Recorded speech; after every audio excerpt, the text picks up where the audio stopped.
नमस्कार मित्रांनो, मी विनोद बांदणकर. मित्रांनो, बातमी आहे ईपी पाणी संदर्भात. आता खरीप हंगाम 2026 पासून जी ईपी पाणी या ठिकाणी केली जाणार आहे. ती ईपी पाणी आता शेतकऱ्यांना या ठिकाणी करायची आवश्यकता नाही.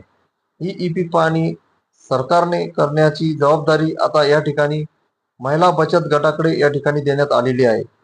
या वर्षीपासनं बचत गटाच्या ज्या महिला सदस्य आहेत त्यांच्या मार्फत या ठिकाणी ई पीक पाहणी केली जाणार आहे आणि त्यांना या ठिकाणी हा रोजगार या ठिकाणी उपलब्ध होणार आहे.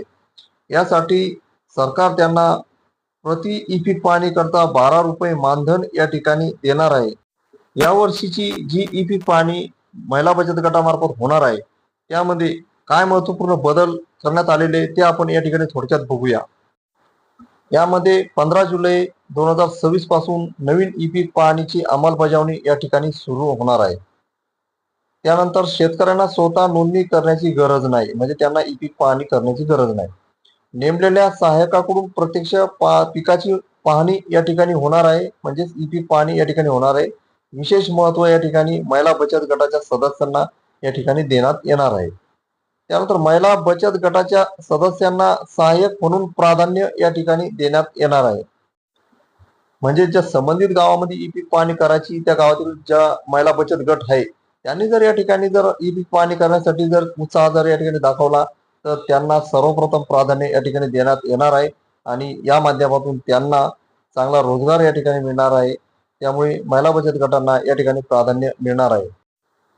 शेतीच्या 50 मीटर परिसराऐवजी आता पिकाच्या 20 मीटर आत जाऊन ही नोंदणी या ठिकाणी ई पीक पाहणी या ठिकाणी करावी लागणार आहे.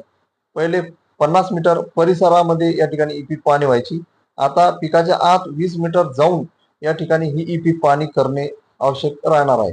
त्यानंतर ॲग्रिस्टॅग योजनेची जोडणी पाहणीपूर्वी शेतकऱ्यांना SMS द्वारे सूचना, म्हणजे ॲग्रिस्टॅगला ही ई पीक पाहणी या ठिकाणी जोडण्यात येणार आहे. त्याची नोंद ॲग्रिस्टॅगवर या ठिकाणी होणार आहे आणि ई पीक पाहणी होण्या अगोदर संबंधित शेतकऱ्याला या ठिकाणी SMS द्वारे सूचना देण्यात येणार आहे, जेणेकरून ई पीक पाहणीसाठी शेतकरी या ठिकाणी हजर या ठिकाणी असला पाहिजे. अशा प्रकारे मित्रांनो, महिला बचत गटांना ई पीक पाहणीसाठी प्राधान्य या संदर्भातली ही होती महत्वपूर्ण माहिती. असेच नवनवीन महत्वपूर्ण माहिती करता या व्हिडिओला लाईक आणि चॅनलला सबस्क्राईब करायला विसरू नका आणि आपल्या संबंधित मित्रमंडळींना हा व्हिडिओ जास्तीत जास्त शेअर करा.